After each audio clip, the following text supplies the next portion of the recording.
ఉద్యోగ వ్యాపార ఆనుకూల్యత విద్యా ఉద్యోగ ఆనుకూల్యత ఇత్యర్థం కుటుంబస్య అనారోగ్య బాధ నివృత్త్యర్థం ఆయురారోగ్య ప్రాప్తికర సిద్ధ్యర్థం విశేషతః అద్య హరిష్యమానః భద్రాచల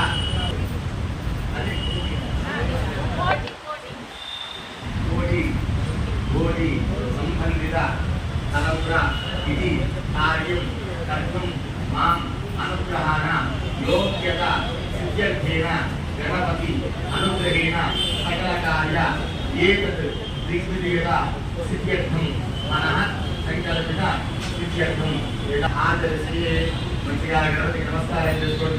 ఇలాగే దిగులు చేయకూడాలి, ఎటువంటి ఆటంకము జరగకుండా ఉండాలి. మంచిగా గణపతి నమస్కారం చేసుకొని ఆ పుష్పార్చనలు గణపతి నమస్కారం చేసుకోండి.